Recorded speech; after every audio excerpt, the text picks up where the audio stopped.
नमस्कार, मैं हूं राम प्रकाश राय। बिहार में इस समय सियासी हलचल खूब ज़बरदस्त तेज चल रही है और हम जिस समय ये वीडियो रिकॉर्ड कर रहे हैं उस समय में तमाम नए डेवलपमेंट्स बिहार में हो रहे हैं। हम आपसे बात उस डेवलपमेंट की करेंगे जो अब तक हो चुकी है, इसके अलावा उसका क्या असर बिहार से लेकर के और केंद्र की राजनीति तक होगा।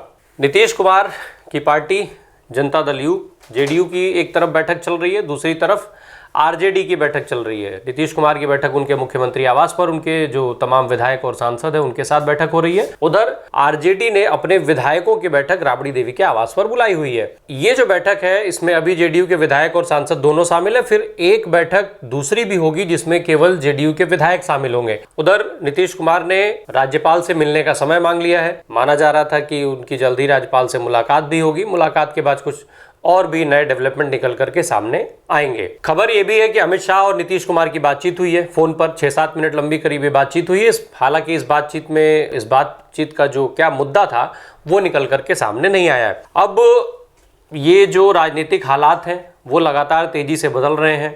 कई सारी घटनाएं हैं जो वहां पर अभी तक घटित हो रही है, उसके हिसाब से राजनीतिक विश्लेषक ये मान करके चल रहे हैं कि 15 अगस्त के पहले वहां पर नए समीकरण बन जाएंगे और हो सकता है कि नई सरकार भी वहां पर बन चुकी हो। तमाम तरीके की खबरें आ रही हैं कि मंत्रिमंडल को लेकर के बातचीत हो रही है। आरजेडी के कोटे से एक उप मुख्यमंत्री बनाया जाएगा। इसके अलावा करीब करीब 16 मंत्रियों की भी बात आ रही है। इन सारी बातों के बीच एक चर्चा ये भी हो रही है कि आने वाले लोकसभा चुनाव यानी 2024 में जो लोकसभा के चुनाव होंगे उसमें नीतीश कुमार को प्रधानमंत्री पद के चेहरे के रूप में प्रोजेक्ट किया जाएगा।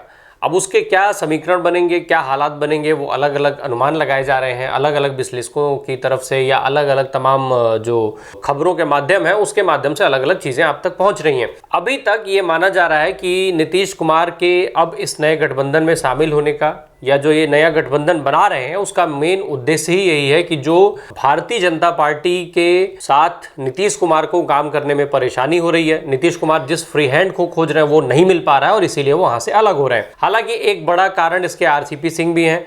आरसीपी सिंह किसी समय में नीतीश कुमार के बेहद करीबी रहे थे, बिहार में फाइनेंस मिनिस्टर रह चुके थे, उसके बाद फिर ये राज्यसभा गए, केंद्र की सरकार में ये मंत्री रहे। कई ऐसे मामले रहे जब जेडीयू से अलग इन्होंने लाइन लिया, कई मामलों पर इन्होंने वो बयान दिए जो भारतीय जनता पार्टी के नेता दे रहे थे, जबकि जेडीयू उस बयान से, उस लाइन से अलग चल रही थी। ऐसे में तमाम तरीके की जो दूरियां थी वो बढ़ती हुई दिखी और जिसका परिणाम ये हुआ कि आरसीपी सिंह को राज्यसभा दोबारा नहीं भेजा गया, मंत्री पद भी चला गया। अवैध संपत्ति के मामले में उनको पार्टी की तरफ से कारण बताओ नोटिस जारी किया गया और अब उन्होंने पार्टी से इस्तीफा दे दिया।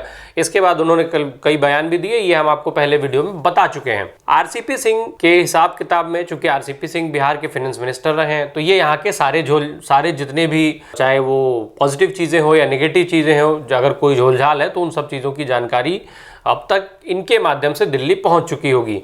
तो ये तो तय है कि नीतीश कुमार यदि भारतीय जनता पार्टी के गठबंधन से अलग होकर के दूसरे गठबंधन को आगे बढ़ाते हैं तो कहीं ना कहीं इनके लिए भी नई मुसीबतें खड़ी होने के पूरे आसार हैं। उधर जो नीतीश कुमार की छवि है, जो एक बड़ा सवाल है कि नीतीश कुमार को प्रधानमंत्री पद के लिए प्रोजेक्ट किया जाएगा, उस पर जो सबसे बड़ा सवाल निकल करके आता है कि क्या नीतीश कुमार की जो छवि है सुशासन बाबू की और जो जिस विकास की बात की जाती है, उदाहरण दिए जाते हैं, वो उसका चेहरा बन पाएंगे।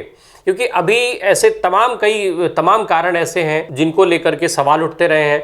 बिहार में जो विकास है, जिस विकास की बात की जाती है, उसमें सड़कें तो दिखी पर उद्योग नहीं है, रोजगार नहीं है, शिक्षा नहीं है। किसी समय में कहा जाता है कि बिहार में सड़कों में जबरदस्त गड्ढे हुआ करते थे। जब लालू प्रसाद यादव की सरकार थी, फिर नीतीश कुमार आए तो इन्होंने पूरा जो है डेवलपमेंट का काम बहुत तेजी के साथ किया, कई बदलाव आए, नई सड़कें बनाई गई। ये सारी चीज़ें हैं और बिहार में ये चीज़ें दिखाई भी देती हैं, ज़मीन पर जा करके देखी भी जा सकती हैं। पर बिहार में लंबे समय से जो माइग्रेशन चलता है, तमाम लोग जो बिहार से बाहर जा करके जो रोजगार के लिए बिहार से बाहर जाते हैं, वो स्थितियां जस की तस बनी हुई हैं। बिहार में किसी भी तरह के उद्योग की बात की जाए तो औद्योगिक विकास वहाँ पर नहीं हुआ है, कोई भी नया उद्योग नहीं लगा है वहाँ पे, जिससे लोगों को वहाँ रोजगार मुहैया हो सके। साथ ही साथ शिक्षा पर भी वहाँ पे जो शिक्षा की व्यवस्था है उसको लेकर के भी तमाम तरीके के सवाल उठते हैं। कई जगह से विरोध देखा जाता है कि जो वहाँ का पढ़ाई का सत्र है